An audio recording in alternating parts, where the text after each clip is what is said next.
Hi, everyone. Thank you for joining us today. My name is Jill, and welcome to My Hero 360. Here at My Hero 360, we honor, celebrate, and connect heroes worldwide. Their voices can serve as a catalyst for change, encouraging others to find their own strength and pursue their passions. Today, we are showcasing Heather Hutchison's story. Heather, thank you so much for being here today and allowing our team at My Hero 360 to share your unique story. I've done a lot of research into your story and learned a lot about you over the last couple of weeks. And let me just say, your story is so inspiring and so compelling. And I'm so excited to be able to share it today. So before we begin, I want to just give you the opportunity to introduce yourself and provide a little background so our audience can get to know you a little bit better. For sure. Thank you so much. And I'm so excited to be here. So, I'm Heather. I am a content creator, author, and musician. I am from British Columbia, Canada, and I was born blind. And a lot of what I do these days is produce content that raises awareness about disability and mental health and share that content in short form video on social media. Wonderful. So speaking of that content, you have a very impactful presence on social media, particularly Instagram. And you advocate, like you said, for the visually impaired, you share personal experiences, and you offer valuable insights on assistive technology.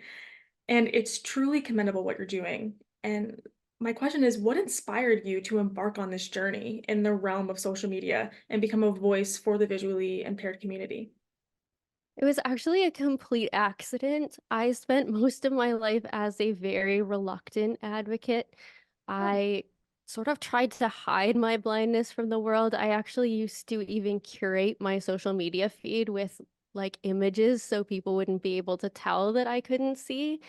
And in during COVID, I ended up in hospital as an involuntary psychiatric patient. And one of the things I realized in hospital was that a lot of what I was doing wasn't working. And one of the big things that wasn't working was being ashamed of myself and feeling undeserving of the space that I was taking up in the world.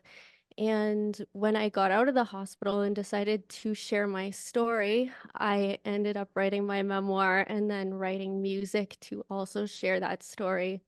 And one of my best friends suggested in doing promotion for the book and the music that I should share my story in videos on social media. And at first, I was vehemently opposed to this right. because if I wasn't even completely comfortable with myself as someone who's blind, how could I open myself up to the inevitable criticism and trolls that would come from putting myself out there? But my best friend is nothing if not persistent, and she kept saying that she thought people would be interested in my perspective as someone who's blind who also deals with mental health issues. And so eventually I started posting videos, and at first they were very curated about the book and the music. But gradually, I started incorporating little bits of my daily life as someone who's blind. And truly to my surprise, because I genuinely did not believe anyone would care, people responded, and those responses were overwhelmingly positive. Mhm. And I found a community of people who share in similar ups and downs, and other people who want to learn and want to do better and understand that in order for us to make true positive lasting change, the voices of disabled people themselves need to be heard. And it's just kind of grown from there, and I kept posting, and it's been a really incredible experience for the most part. Wow, I mean, your friend is absolutely right. You've now over 100,000 followers on Instagram. So it's just so crazy how the universe can work in mysterious ways, right? So I've spent quite some time watching the content you post on Instagram. And your authenticity, and vulnerability is truly inspiring. I think we all can agree, like you said, that social media can be a daunting place. So your ability to share your life and be yourself in front of the whole world to see and respond to takes strength. And I just want to applaud you for that, genuinely. Thank you. You're welcome. So in light of that, how do you cultivate a positive online experience amidst the potential negativity on social media? And what strategies do you employ to safeguard your well-being in the digital space? Yeah, it is a struggle for sure because, like I said, the responses are overwhelmingly positive. But when you have a video that does well and millions of people are viewing it, of course you're going to get that negativity. And that can be hard as somebody who, has struggled with being open in the past and has struggled with self-acceptance. And so for me, a big part of it is I have to remember, like, I have to look at it mathematically. Like, okay, this post has this many comments. Such a small percentage of them are negative, and it's human nature to focus on the negative. So I really have to work on reframing that and not allowing myself to focus on that small percentage of negativity, as well as just really leaning into my support network. So if I have a post where things are kind of blowing up in a negative way, then really leaning on my friends and my family and even sharing some of the comments with them so that they can just like tell me, that's ridiculous. That's Of course. obviously not true and that's not you. And sometimes you can try and tell yourself that, but it does help to hear it externally. And then if things are really bad or I'm really struggling for whatever reason, then I've gotten a lot better at just like putting down my phone or having somebody else that I trust kind of go through the comments and deal with some of the really, really negative ones so that I don't end up having to read them if Right. I'm not in a place to do that. Right. Navigating the sea of negative comments and refraining from taking them personally, I I can only imagine how challenging that is. And after all, we are only human. We're, experiencing and learning from life in real time. It's easy for people to forget that we're all on this journey of life together and we're each facing its challenges for the very first time. So, shifting gears a little bit, I want to talk about your music. You're a songwriter, and music is a big part of your identity and your brand. You have multiple singles out there on Spotify and Apple Music. So can you share with us how music has been a catalyst to helping yourself and others? Music has been huge for me from a really young age. It was a way to process a lot of really complicated feelings, especially I think in the teenage years is when I really started taking it more seriously. And my first album came out when I was 16, and I was in a really dark place when that was going on. And I was really supported by the musicians that I was working with, the producers, the engineers. They didn't treat me like I was different or less than them. To them, I was just a girl who loved music. So that human connection through music has always been really important to me, both in the people that I work with as well as the responses that I get from listeners. So it was huge, especially at that age, but throughout my life to play at a concert and have somebody come up after and say, this song really helped me when I was going through such and such a period in my life. And just to have that human connection, that knowledge that, all our paths are different, but in the end, emotion is so universal. And I think music is such a great way to share that. Absolutely. And I think everyone loves music. I think it's, you're not going to find someone that can't connect with music in some way. So absolutely. And just out of my curiosity, what musician inspires you the most? That's so hard.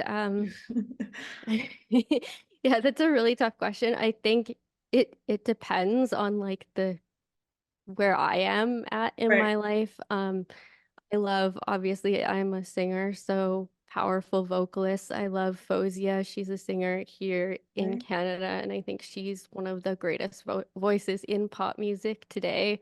Of Wow. course, Adele, when I Oh, was first love getting Adele. into music, Amy Lee from Evanescence was huge for me at that stage. So it definitely like varies depending on where I am in my life and what I'm into and what I want to do with my own music as well at the time is a lot of like what I listen to and the music that I surround myself with. That makes sense.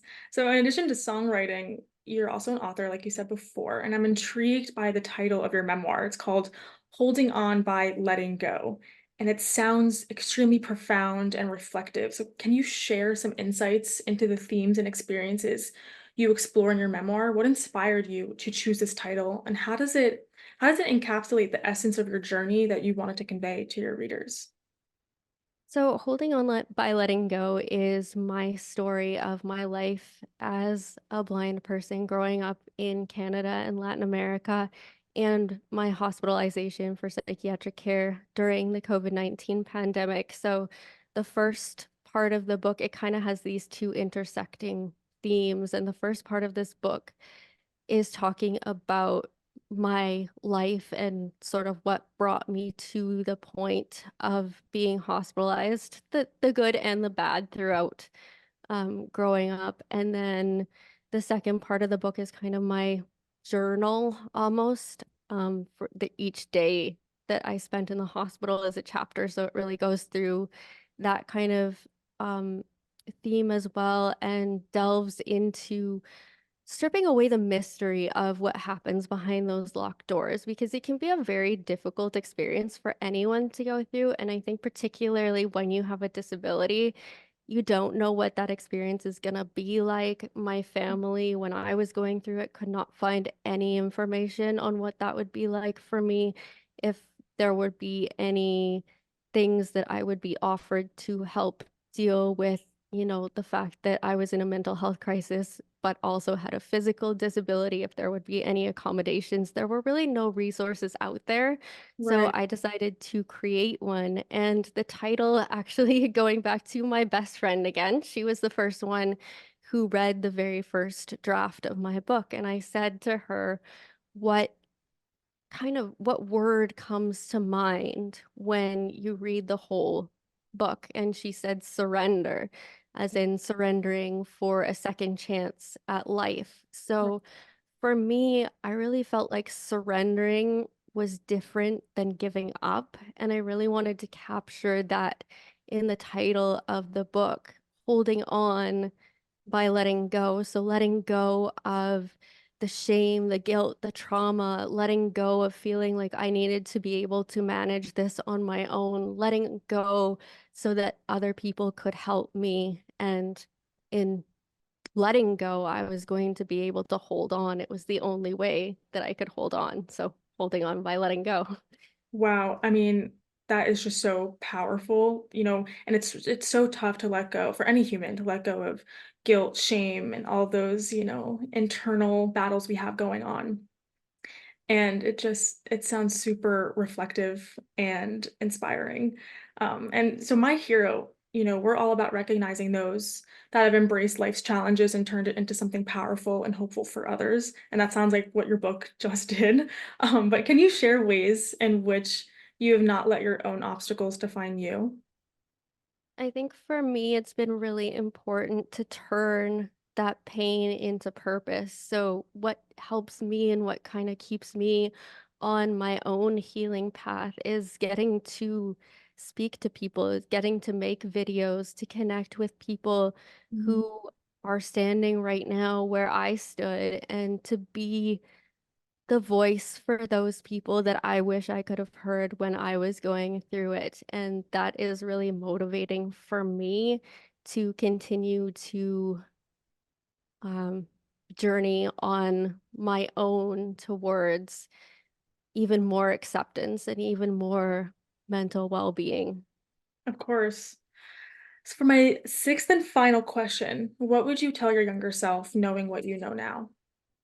There are so many things, but I think I would tell her that life is going to be so much easier when she learns to accept and embrace herself, her whole self. And when she arrives at that place, it's going to be so much easier to deal with the people in the world who don't accept us as we are, because that can be a real struggle. But when we're in a place to accept ourselves, then that outward, that background noise gets quieter and life becomes easier and it becomes more joyous.